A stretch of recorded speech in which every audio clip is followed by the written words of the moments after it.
The last rays of the across sun spilled molten gold across the dining room wall, yet Leila Mensa felt nothing but frost. She had spent the afternoon preparing Damien's favorite, benku with tilapia bathed in smoky pepper sauce, hoping taste memory might thaw the distance creeping between them. Now Damien Owusu, sleeves rolled above cufflinks he'd never worn at home, scrolled through emails while chewing mechanically. The clink of cutlery and the ceiling fan hum were the only sounds. Leila, softly, you're quiet again. Did the audit drain you? Damien, blink, distant Oh. Yeah. Long day. Long days had turned into long nights, into weekends at the office, into thumbs-up emojis where love letters once lived. Leila pushed aside her half-eaten plantain. Damien, talk to me. We're sharing a house, not a waiting room. He set the phone face down. A name she didn't know, MAME, strategy, flashed before the screen dimmed. I'm fine, Leah. Just tired. Fine people didn't perch like runners at the starting block. The pepper sauce scent once made him grin, tonight he inhaled as if the air scratched his throat. Leila stood. Do you remember the day we moved here? You demanded west-facing windows so we could watch sunsets together. You said our marriage should always end the day with color. Outside, vendors rang bells and dusk wrapped the city in lavender.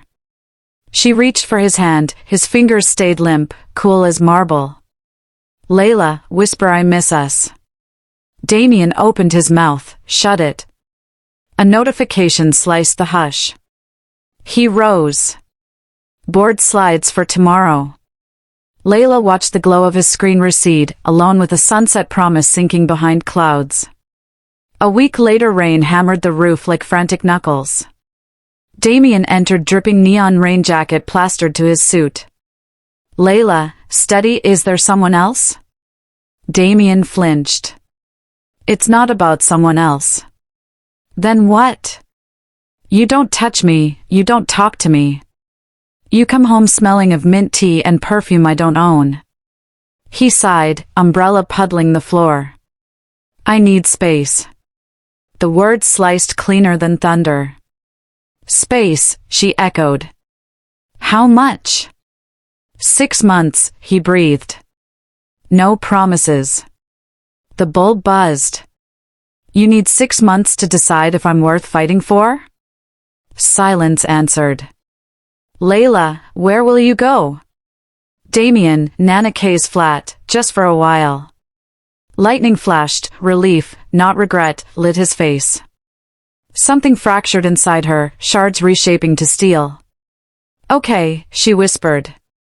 Damien blinked. No screaming? No begging?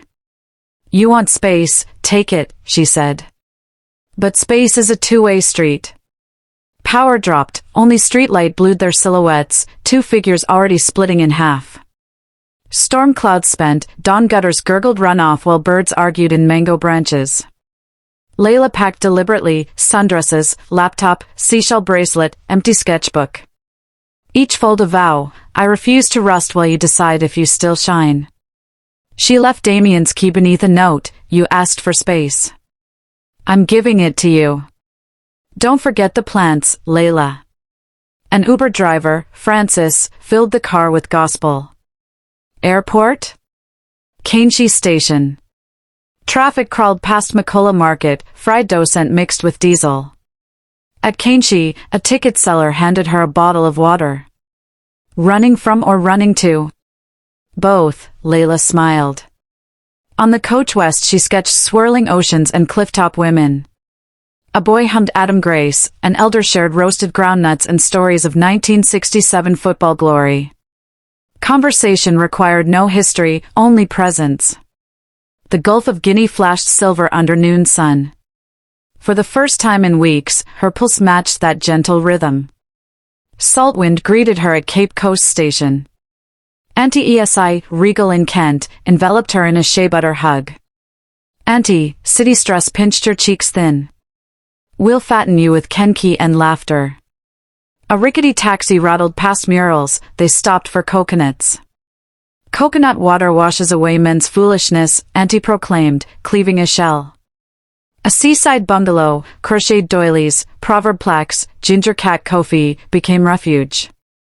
Grilled red snapper glowed under magenta sky. Auntie, promises are cheap. Character is currency. He's worried his ego account is overdrawn. They laughed until stars peppered the dark. In a seafoam guest room, seashell mobiles chimed lullabies. Auntie, tucking her in the ocean will sing you awake. For the first time in months Leila slept without dreams of doors closing. Apricot dawn. Fishermen chanted, canoes slicing foam. Leila let waves steal her sadness and return fizzing foam. A shard of green sea glass became her talisman. Pastel-painted Kwame's cafe beckoned, cardamom coffee, rattan chairs. Behind the counter, childhood friend Kwame vaulted a stool, cocoa dust beard splitting in a grin. Kwame, Leila? 9 years. Leila, emergency sabbatical. Kwame hands her a mug cappuccino, extra hope. Wall Polaroids of patrons waited for her caption, Phoenix in training. He praised her design portfolio, work Damien had called cute. Validation fluttered like gull wings. That night, pomnut soup simmered. Auntie swayed to E.T. Mensa. Auntie, Joy sometimes sneaks in wearing aprons and soup steam. Leila finally checked her phone, missed calls, frantic texts from Damien. She powered it off, lifting her face to the blinking lighthouse, guidance, not rescue. Before sleep she journaled, Day 1, salt-cured city bruises. Weightlessness feels like floating, not falling. Tomorrow I will swim. Afternoon had a golden, sleepy quality in Cape Coast, like the sun itself slowed down to sip bis sap on the veranda before plunging into the Atlantic. The shutters of Kwame's cafe were propped wide, letting in a mischievous breeze that riffled menus and carried the aroma of almond ginger biscotti all the way to the boardwalk.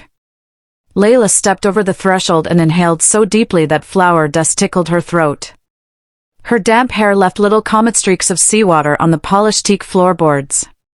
Kwame straightened from behind the espresso machine, steam haloing his close-shaved head.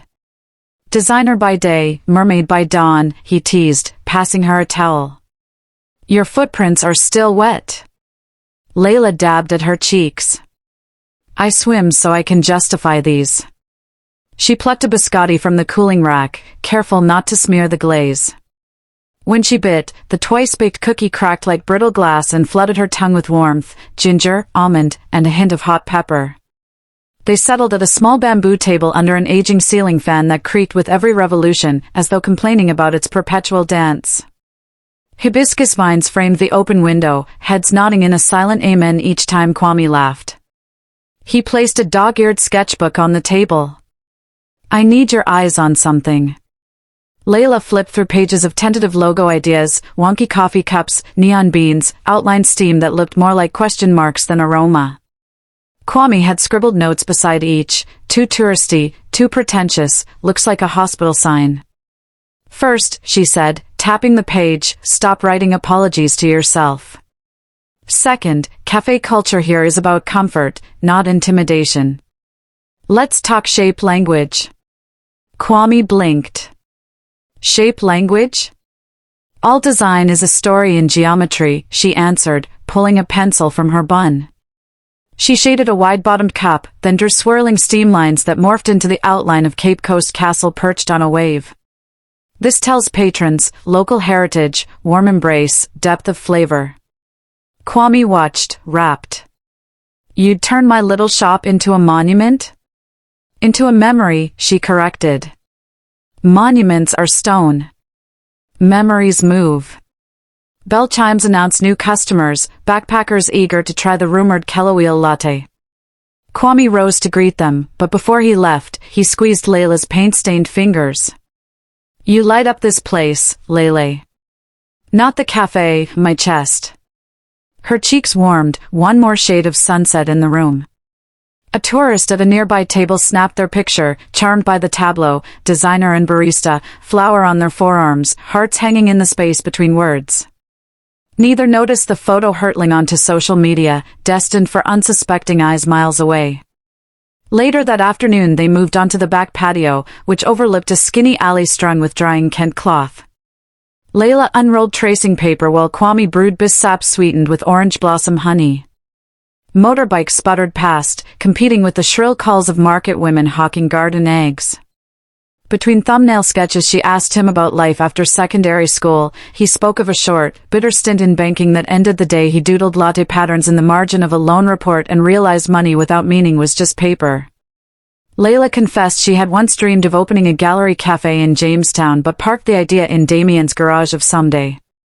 They sketched a potential floor plan together, sunken reading nooks, a mezzanine for poetry nights, rotating installations of coastal artists.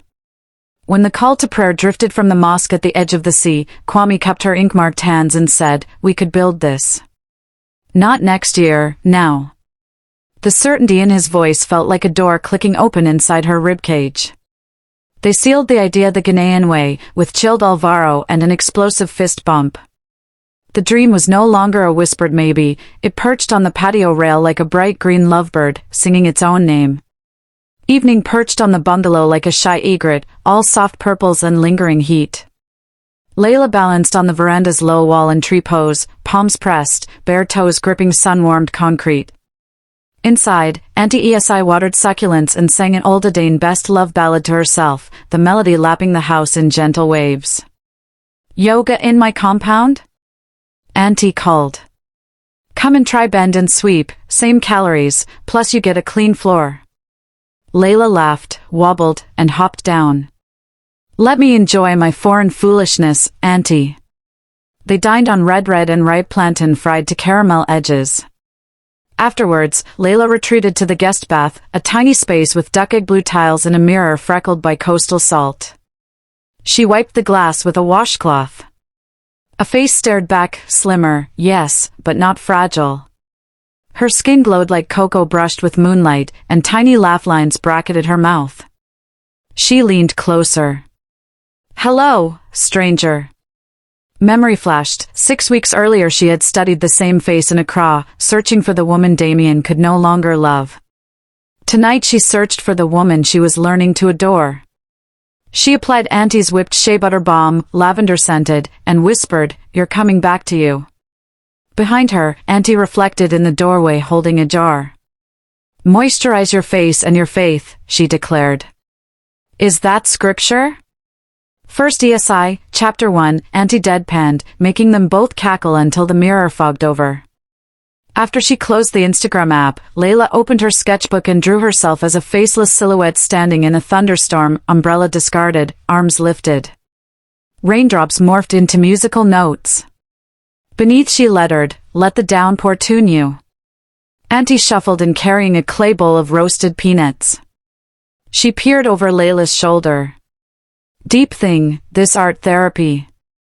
Back in my day we combed our hair and shoved heartache under a head tie." Leila giggled. "Maybe that's why you always have a scarf nearby?"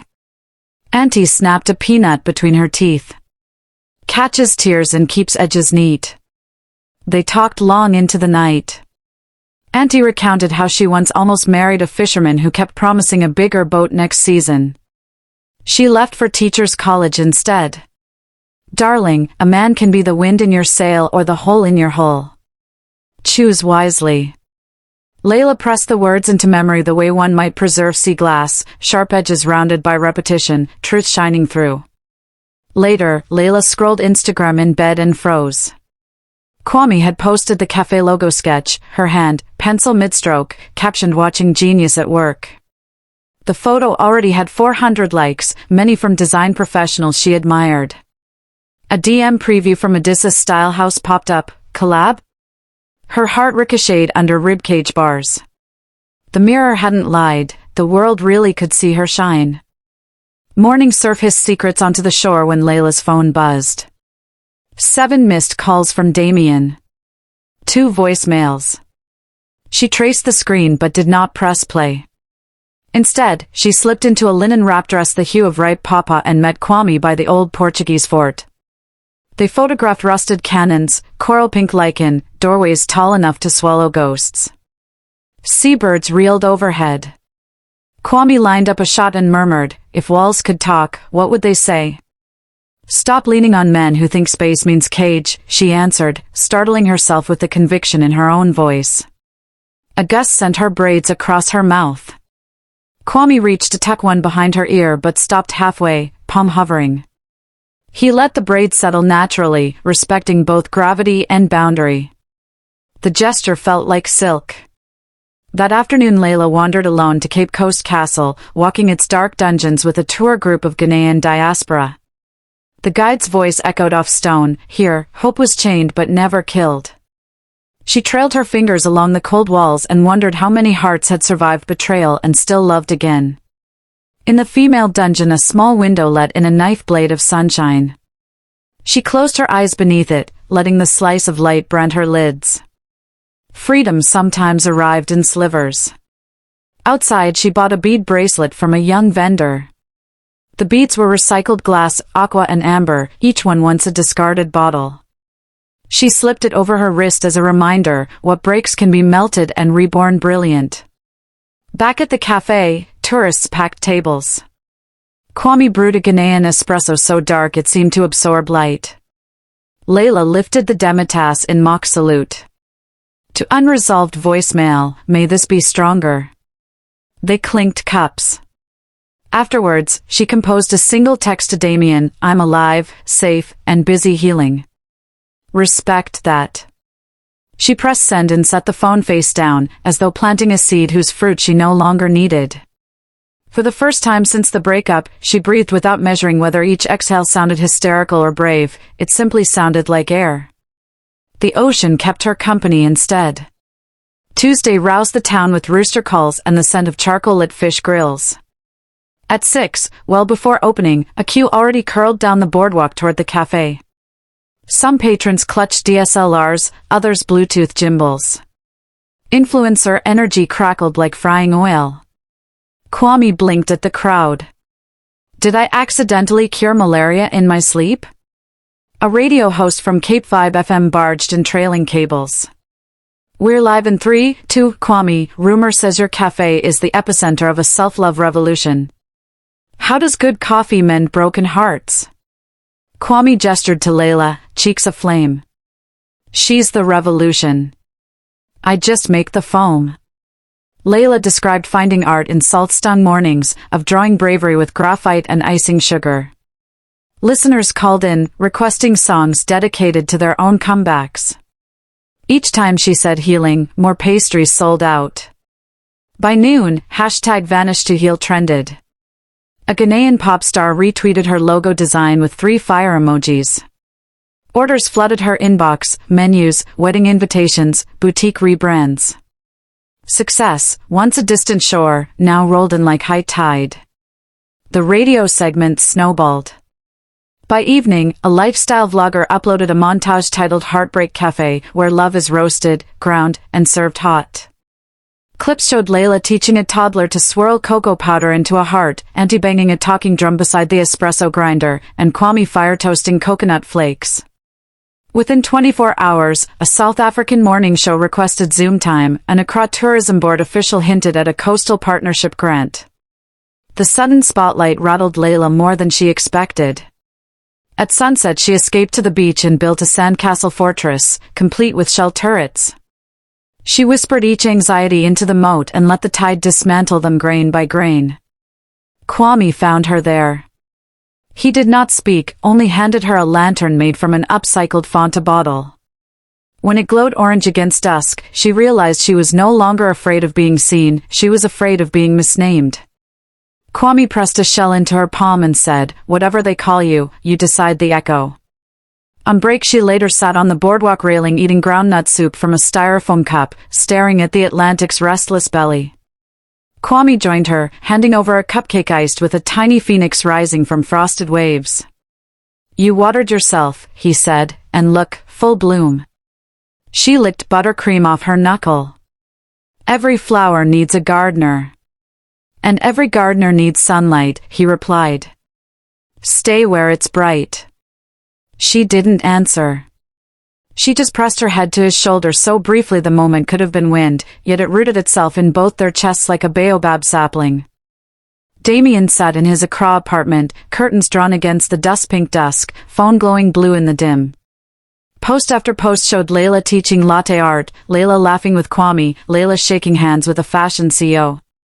She was everywhere he scrolled, yet nowhere within reach. He muttered, 6 months was hypothetical. His jealousy tasted metallic, a coin he kept sucking between molars. He sent texts, we need to talk. I'm driving down. The second he hit send, a pang of panic whispered, what if she says no? Ego outran anxiety, he packed an overnight bag. Cape Coast greeted him with mid-afternoon glare. He screeched to a stop outside the cafe, tires spitting gravel. Inside, the bell above the door jangled like a small alarm. Kwame glanced up from frothing milk. Welcome. Table for? Where's Leila? Damien barked, voice frayed. Kwame squared his shoulders. She's busy. Leila appeared from the back, hand smeared terracotta with cocoa paste for a new mural. She looked like art in motion. Damien, she said, tone flat as glass. We need to talk. Privately. Whatever you have to say it here. The cafe's hum flattened to hush. Damien's gaze flicked around but found no escape route from audience. I made a mistake, he began. Work swallowed me. I thought space would help me figure things out. But all I figured out is, you're the best thing. Leila wiped her palms on a rag. Space helped me too. I'm grateful for the clarity. Her voice neither trembled nor spiked. It flowed. Inside the cafe, tension shivered through milk pitchers and glass jars. A child who had been coloring paused mid-crayon. An elderly tourist raised his phone, capturing the scene but lowering it when he sensed the gravity. Damien's wrist trembled as he held out a velvet box.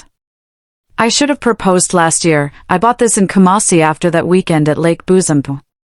Leila remembered, she had watched fireflies dance and told him she'd follow him anywhere. He had answered with silence, then kissed her instead of promising.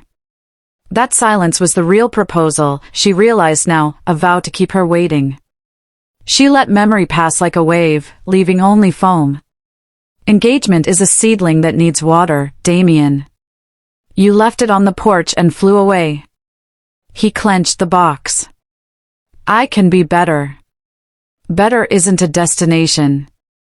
It's daily harvest. She gestured at the mural behind her, bright phoenix wings spreading across a blue horizon. Every day I feed this. You'd starve it out of habit. His shoulders sagged. So that's it? Leila inhaled the scent of cinnamon brew, of oil paint, of possibility. This is the beginning. But you're not in chapter 2. She pressed their old apartment key into his palm. Take back what's yours, the space you requested. I'm keeping what's mine, everything I grew in the silence you left. Kwame guided Damien to the door with a bartender's steadiness, firm, not cruel.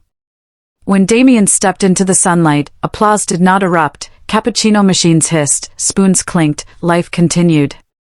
The world had learned a rhythm that no longer synced with his heartbeat. Later, when the cafe closed, staff gathered around Leila. A barista named Efua offered a shy fist bump.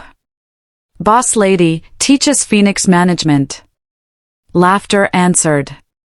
Night spread indigo across the sea. On Auntie's veranda, cricket choruses rose. Kwame strummed a mellow highlife riff on an acoustic guitar. You okay? He asked. Leila tasted the word in her mouth, okay, and found it accurate, even sweet. I'm free. Shall we toast to freedom? He poured sabalo into calabash cups. They drank, shoulders brushing. Her phone vibrated, one last message from Damien reading simply goodbye. She deleted it and lifted her gaze to the moon carving a silver runway over dark water. Her journey no longer needed permission, only direction. And direction, she realized, could be as simple as stepping toward every place that felt like light. Transitional note. Across town, a battered minibus rattled toward Cape Coast carrying a journalist from the Daily Dispatch assigned a tiny human interest piece, designer turns breakup into boom. He rehearsed questions about fonts and resilience, unaware he was about to step into chapter 1 of a much larger saga, one involving bestseller lists, charitable foundations, and a nationwide campaign redefining what it means to leave and live. Leila did not know about the reporter, nor the invitation that would soon arrive from a Women in Tech conference in Nairobi, nor that her next logo would light up meditation apps everywhere. She only knew the night air tasted of cloves, that Kwame's laughter layered over the distant pulse of club music, and that her own heartbeat finally played the song she tried to hum for years. Tomorrow would carry its own tides, its own questions, its own colossus of attention. But tonight was the sweet spot silence after a drumroll, where possibility holds its breath waiting for the first triumphant chord. And somewhere beyond the breakers, the Atlantic kept clapping against the shore as if cheering for every woman who chose herself. Dawn draped Cape Coast in shy rose gold, but Leila Mensa woke to a grey heaviness. A single word glowed on her phone, Damien, and beside it a text, I'm still outside. Please. He had not slept at any hotel, instead he'd parked his sedan under a crooked almond tree opposite Kwame's cafe, hazard lights winking through the night like a restless conscience. Now he leaned against the hood, collar wilted, beard a rough shadow of remorse. Leila stepped from Auntie ESI's veranda in denim overalls and an oversized straw hat. The sea breeze fluttered stray braids against her cheek. She could have pretended not to notice him, but ghosts grow stronger when ignored. She crossed the dusty road. Damien, hoarsely, I miss you. Leila, steady, that's nostalgia, Damien. Missing is about you, healing is about me. A fisherman's cart rattled past, blocking them for a heartbeat and reminding her that the world, wonderfully, did not pause for heartbreak. Damien swallowed. Yesterday was chaotic. Let's talk without an audience. Leila considered. The boardwalk cafes were stirring awake, the tourist chatter would soon drown private words. She nodded toward the beach, where canoes rocked like cradles on low tide. They walked in parallel silence, gulls orbiting above. At the shoreline, Damien kicked off loafers but kept socks, forgetting how sand eats fabric. Leila folded arms, letting white foam lick her ankles. Damien, everything I said, proposal, new start, I meant it. Leila, you meant it in panic. Meaning something in peace counts more. He winced. 6 months apart showed me what I threw away. Time apart showed me what I almost forfeited, myself. Damien's shoulders slumped as if gravity had grown jealous of his height. So, nothing? Leila plucked a striped shell from the sand. Everything happens for something. You gave me space, I planted seeds. You miss the past, I'm meeting my future. A breeze carried chilly smoke from a distant street vendor fire. Damien closed his eyes. I don't know how to live with this regret. Leila offered the shell. Keep it. When it cuts your pocket, remember that loss has sharp edges. She turned toward the seawall path. Damien, soft Leila, I love you. Leila, without turning, then love me enough to let the woman I've become keep blooming. She left him there, footprints mixing with surf until even those reminders dissolved. Lunch service at Kwame's cafe pulsed like high-life drums, foamy cappuccinos, jollof waffle platters, and a soundtrack of clicking camera shutters. Leila, apron speckled, guided 3 travel bloggers through a latte art workshop when the doorbell chimed. Damien entered, but gone was yesterday's storm. He carried 2 paper cups of hibiscus tea and a folded letter. Patrons sensed tension and slid into polite hush. Leila excused herself and met him near the pastry cabinet, sugar-dusted light catching their profiles like a film still. Damien, offering a cup your favorite. No milk, just honey. Leila, thank you. Polite, distant. He unfolded the letter, handwritten, for pages. I listed every time work eclipsed us, every promise I broke. I'm in therapy now. I've stepped down from the promotions committee to reclaim balance. Leila skimmed the script, ink blotches marked places where words had clearly paused to cry. She laid it on the counter. Growth looks good on paper. It must survive sunlight. Damien, what do you need from me to prove it?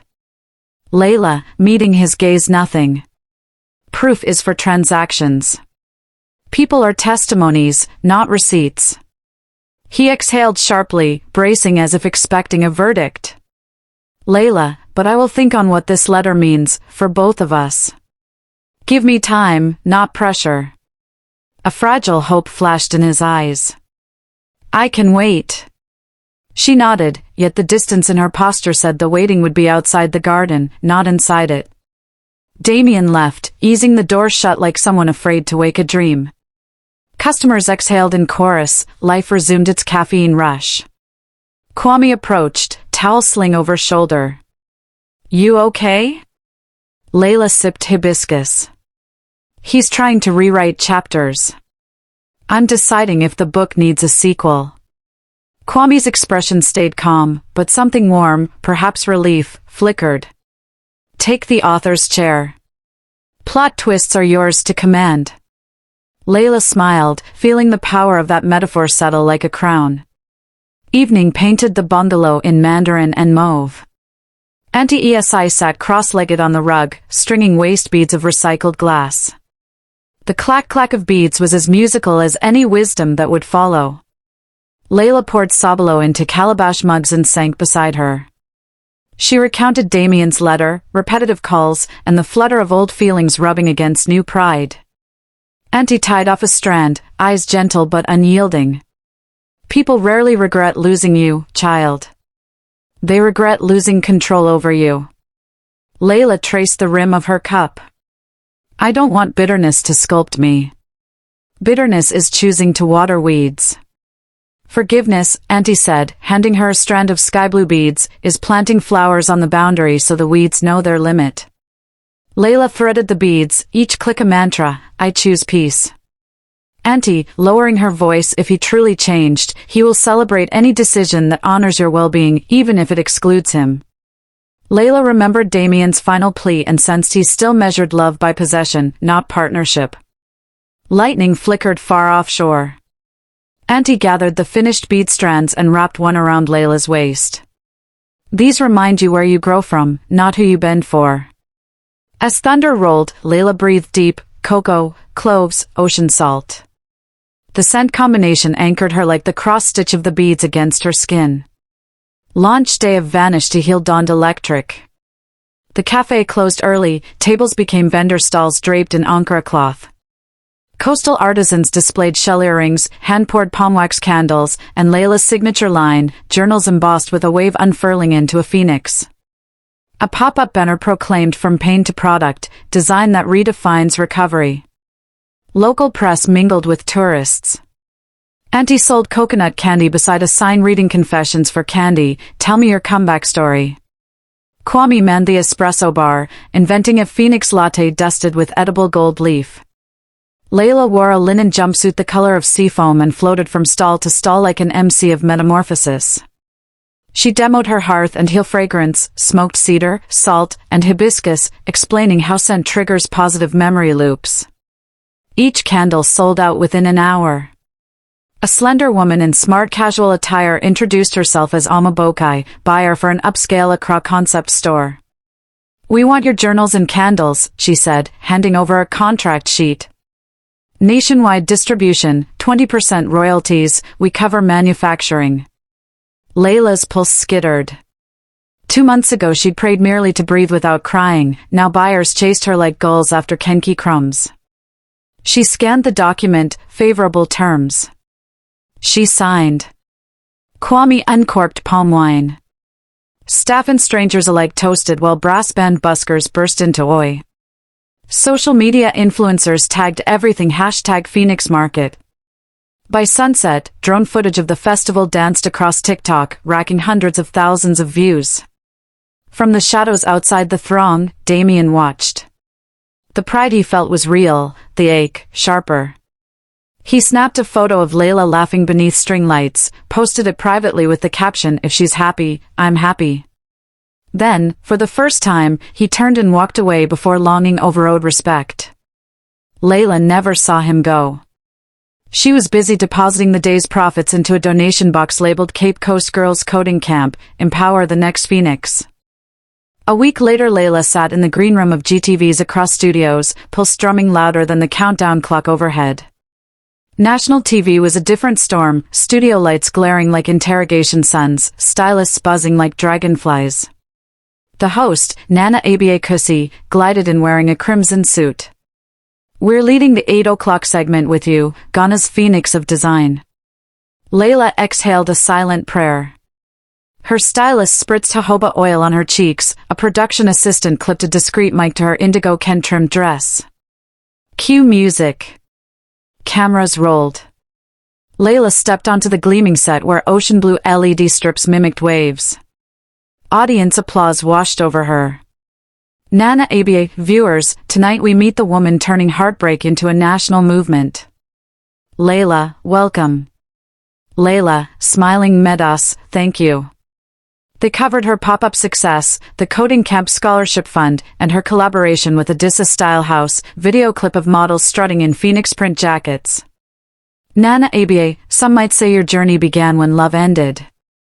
What's your message to them? Leila, love didn't end, it evolved.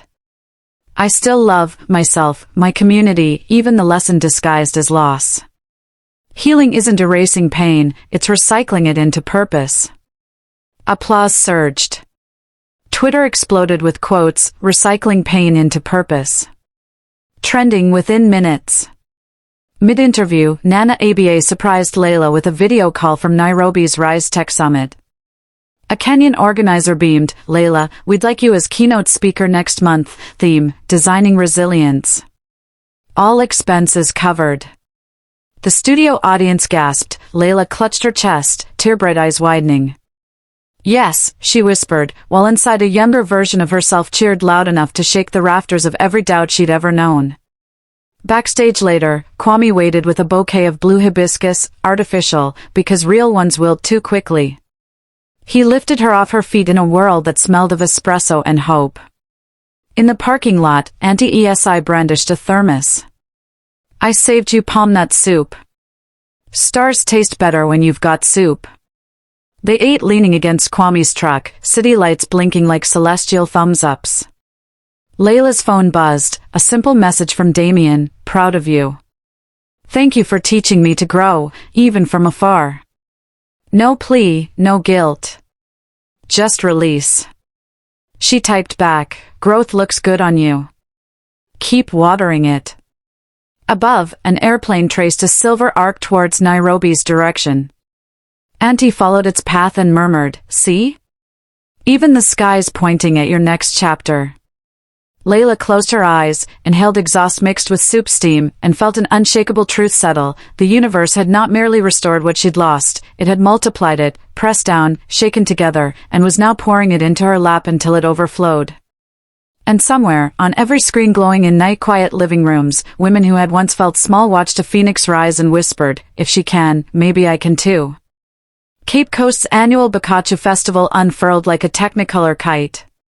Fishermen in painted canoes paddled through the lagoon, drums thundered, and women in layered Kent balanced calabashes of blossoms on regal heads. Leila wove through the riverbank crowds in a sea-green jumpsuit, clipboard in hand, her VanishtHeal booth sponsored free sketch pads for schoolchildren to draw their tomorrow. She spotted Kwame near the palm wine stall, negotiating sacks of cocoa nibs for a limited edition festival mocha. Sweat gleamed on his brow, and sunlight caught the flecks of gold dusting his apron, edible glitter for the Phoenix latte. He waved her over, grinning like sunrise. Kwame, teasing, careful, Madam Phoenix, your halo's reflecting on the lagoon. Leila, laughing and blinding your customers? Tragic. They unloaded supplies together, brushing shoulders that lingered a breath too long. Drums crescendoed, and a troop of stilt walkers passed, scattering hibiscus petals. Petal confetti landed in Leila's braids. Kwame gently plucked one free, fingers grazing her temple. He cleared his throat. When the last petal falls, he said, I have something to tell you. Leila raised an eyebrow, but festival duties called. She taught children to carve phoenix stamps from cassava slices, stamped their wrists in crimson ink, and watched them whirl away like tiny miracles. Dusk rolled in on lavender clouds. Booths closed, lagoon lanterns bobbed like constellations spilled into water. Kwame led Leila onto the jetty where fishermen had moored their boats. Sea salt tasted electric on night air. Kwame, voice low, we've built menus and murals, chased seagulls and deadlines, but I keep parking one truth behind my teeth. Leila, say it. He produced a slim ring of braided silver and reclaimed sea glass, the same green shard she'd pocketed her first day on the coast. Kwame, I have loved you since Form 3, when you sketched me as a superhero with an afro that doubled as a shield. I love you now, not because you healed, but because you keep choosing to. You don't complete me, you inspire me to grow whole beside you. I don't need an answer tonight, just your honesty. Leila's breath caught between tide and starlight. Memories flashed, secret crush notes she never sent, coffee-scented mornings, the calm he offered without condition. She slid the ring onto her thumb, a promise to ponder. This is peace, Kwame. Give me time to sit inside it. Kwame nodded, relief softening his shoulders. Lantern light flickered between them, painting twin silhouettes that leaned closer than friendship yet paused short of lovers, and inhaled before the yes. 2 days later, across Kotoka Airport pulsed with departures. Leila, passport in hand, waited to board her Nairobi flight for the Rise Tech keynote. She rehearsed lines, design resilience is less about bounce back, more about bend and grow, when a familiar baritone called her name. Damien, suit jacket draped over a therapy pamphlet binder, approached. His eyes held less fire, more humble dash. Damien, I learned your itinerary from the press kit. Don't worry, no scene. I asked your aunt first, she approved, said airports are good for goodbyes. Security cues turned behind them, the loudspeaker announced final calls.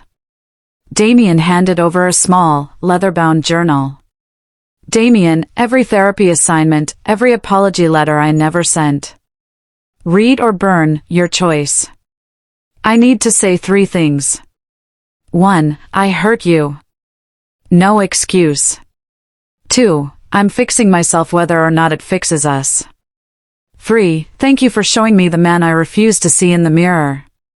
Leila weighed the journal in her palm, heavy with ink, lighter than the silence they'd shared. Leila, I believe your work is real. But reconciliation isn't a reward for effort, it's a mutual rebirth. I'm already mid-flight. Damien offered a respectful nod. So this is my closure? Closure isn't a door, Leila said, voice even as runway lights. It's a horizon you chase alone. I wish you enough daylight to find it. Tears rimmed his eyes, but he stepped back. Go set more rooms on fire with your light. Leila boarded moments later. Through the porthole she watched him shrink to a suit jacket speck, then vanish beneath the clouds, regret given wings, but not her trajectory. Nairobi glimmered beneath Mount Kenya's dawn blush. The Rise Tech Summit teemed with innovators, but Leila commanded the main ballroom, Ankara blazer fluttering cape-like as she paced the stage. Leila, keynote resilience isn't bounce back, bounce implies you return unchanged. We bend, we scar, we sprout new joints of creativity. She sketched a live phoenix onto a giant tablet, the drawing unfolded on LED screens while she spoke of recycled glass beads and recycled pain. Thunderous applause vaulted through the hall. Reporters mobbed her for quotes, founders pitched collaborations. Back in the hotel lift, elevator music jittered above her racing thoughts. Relief mingled with exhaustion. Alone in her suite, she opened Damien's journal. The first page read, Trigger Tracker, Day 12, I felt jealous seeing Leila's success and told my therapist instead of texting her. Margins brimmed with scribbled mantras, ego is fear in fancy shoes. Apologize without auditioning for pity. She closed the book, neither burned nor clung to it, and mailed it back addressed simply Damien Owusu, keep going. On her final night, she walked Nairobi's Uhuru Park, phone pressed to ear. Kwame's voice traveled 4,000 kilometers but felt like home. Kwame, soft, I don't need updates, just your heartbeat. Leila, it's drumming a new rhythm. I think it spells yes. Silence fizzed between satellites, then Kwame exhaled a laugh that sounded like sunrise. Safe flight, my love. Leila pocketed the phone, face lifted to Kenyon's stars. Closure, she realized, isn't a slammed door, it's the gentle click of releasing what you were never meant to hold. Back in Cape Coast, rain rinsed the streets clean for Leila's return. At the airport gate, Kwame waited holding a cardboard sign, CEO, Chief Encouragement Officer. She ran into his arms, the world blurred to cocoa and sea salt. That evening, they hosted an intimate soft launch dinner at the cafe, closed shades, candlelight flickering off latte foam. Auntie ESI presided like royalty, approving Kwame's groundnut soup risotto. Staff teased, finally, the owners admit they're co-owners of each other's hearts. Laughter clanged off mugs. Mid-meal, Kwame slid the braided silver ring from Leila's thumb to her fourth finger. Time spent inside peace is answer enough. She replied with a kiss that tasted of nutmeg and certainty. Phones captured the moment, #PhoenixEngaged trended before dessert. But Leila posted only one image, their intertwined hands, captioned "We choose soft landings after hard flights." Comments flooded, most cheering, a few cynical. Leila replied to none. The relationship wasn't for public debate, it was a garden to be tended, gates optional. They spent mornings drafting blueprints for Cafe Phoenix Gallery, a 2-story blend of coffee aromas and rotating art. Evenings, they walked the beach collecting driftwood for tabletops, naming each plank after a lesson, patience, boundaries, laughter. At night, they read manuscripts of Leila's forthcoming memoir VanishtHeal aloud, pausing to annotate mistakes as milestones. Damien's name appeared only once, in a chapter titled Teachers in Disguise. Kwame underlined the sentence "Some gifts arrived dressed as heartbreak." He kissed the margin and said, "No edits necessary." 6 months later, a Cross National Theatre sparkled beneath marquee lights, book launch and live reading, Leila Mensa. Inside, rows of mahogany seats held diplomats, schoolgirls, artisans, and aunties in neon gelly. A string quartet tuned up, the stage glittered with a towering LED phoenix. Backstage, Leila inhaled, grounding herself with auntie's beads at her waist. Kwame, tuxedo crisp, squeezed her hands. Kwame, remember, the story isn't in the book, it's in the breaths of every person you hand the match to. Leila, steady, then let's set the room alight. She stepped into spotlights bright as noonday coast. Applause thundered like surf against Cape Coast's cliffs. Her reading wove prose with live art, she painted a rising tide in indigo strokes while reciting passages. Silence once felt like abandonment, now it's the canvas where I draft new symphonies. Audience tears shimmered. When she spoke of Auntie ESI's bead lesson, plant flowers at the boundary, dozens of women touched their own waist beads in solidarity. Final page turned. Standing ovation rose like a tidal roar. Reporters thrust microphones, Leila raised a palm, one moment more. She invited 6 scholarship girls from the coding camp to the stage. Together they pressed a giant red button lighting the Phoenix LED ablaze, unveiling a surprise, Phoenix Foundation, a mentorship and micro-grant network for women pivoting after personal crises. Cameras flashed. Kwame joined her, not to talk, but to hold her steady in the afterglow. Outside, the Harmattan breeze teased distant drums, traffic hummed, city alive. Leila glanced at her phone, a single message from Damien's new number, book signed for my sister, thank you. Keep flying. She replied with a dove emoji and tucked the phone away. Midnight found her back in Cape Coast, standing barefoot where lagoon meets sea. Waves whispered, no longer mournful but rhythmic, an orchestra she conducted with breath.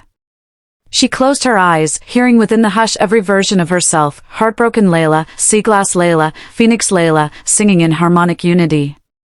Behind her, Kwame wrapped a Kent shawl over her shoulders. Ahead, Auntie's bungalow lights flickered like ancestral affirmations. Above, constellations sprawled limitless. Leila whispered to the tide, thank you for every silence that shaped my song.